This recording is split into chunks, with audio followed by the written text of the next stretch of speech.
Welcome back, and on the second part or segment of the show, we're going to be discussing Egypt marking 1,050 years on the establishment of Al-Azhar Mosque. Joining us over the phone to tell us more about the importance and the history of Al-Azhar Mosque is Dr. Hassan Wagih, a professor of international relations at Al-Azhar University. Good afternoon to you, sir. Good afternoon to you. Thank you for joining us. You are most welcome. It's a pleasure. Yes.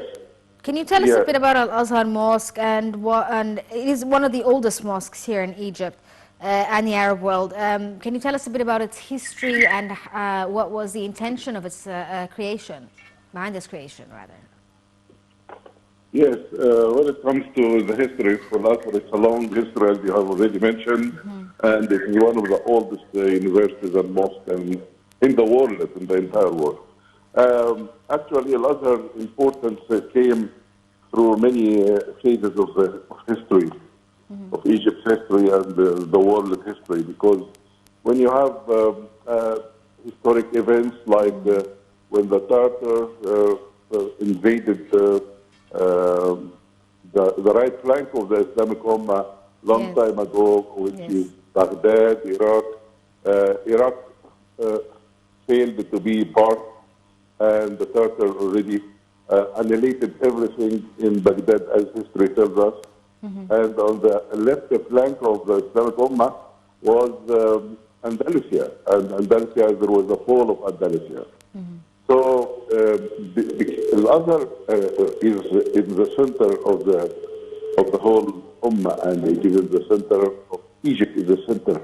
Egypt and Al-Azhar and Egypt is synonyms, because the role of Egypt when Egypt deterred the Tartars, Egypt defended all the nation against all invasions. Al-Azhar became to be glorious here because it became the place where people from all over the entire world come who really want to study Islamic studies. And Al-Azhar now is dealing with Islamic studies and civilian studies too, as well. Yes. Can you tell us a bit about the role of Al-Azhar as an institution in trying to spread the teachings of Islam, as well as the culture of tolerism within Egypt and the Arab world as well?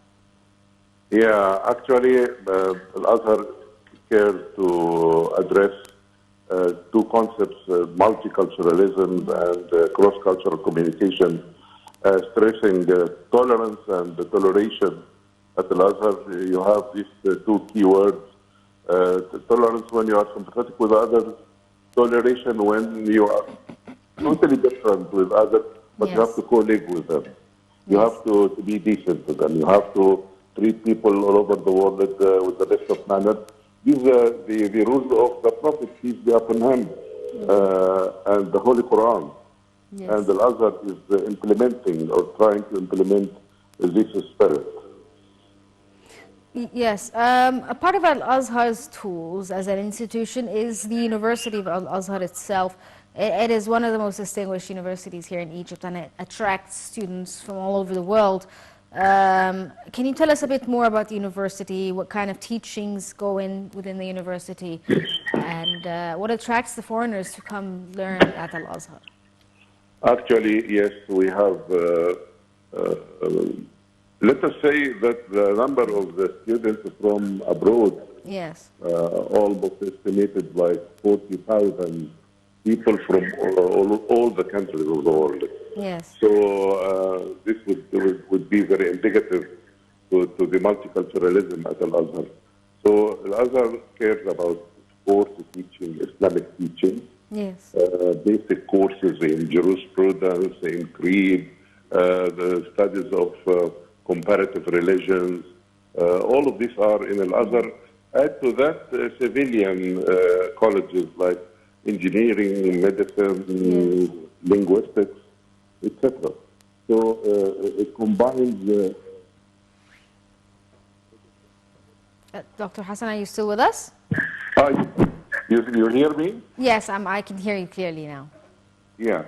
So Al-Azhar has almost like 50,000 staff members and almost 400,000 students. And as I've said, about Yes. 40,000 people came from all over the world.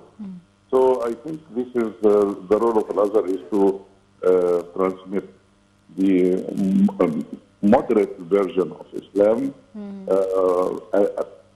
fighting terrorism, fight violence, fighting all these factions that really came out to be out of the heart of the Islamic teachings, wherever they are. Yes. What about, what do you think, sir, it attracts the foreigners to the university mainly? Is it the study of Islam and, you know, the Sharia laws and all of that? Oh, yes, of course. And we have many visits and we have many requests at Al-Azhar University from different countries all over the world because they knew about the line of moderation and the real authentic teaching of Islam when it comes to authenticity. The world is suffering from what I can say, thousands of websites that really frame Islam and propagate Islamophobia. Yes. So if you'd like to get to the authenticity and the real essence of Islam, you have to go to the center for that, which is Al-Azhar. Okay, Dr. Hassan Wagih, Professor of International Relations at Al-Azhar University, thank you so much for shedding light on the importance of Al-Azhar. A very happy Ramadan to you as well, sir. And we're going to take a short break and then move on to the next topic of the show.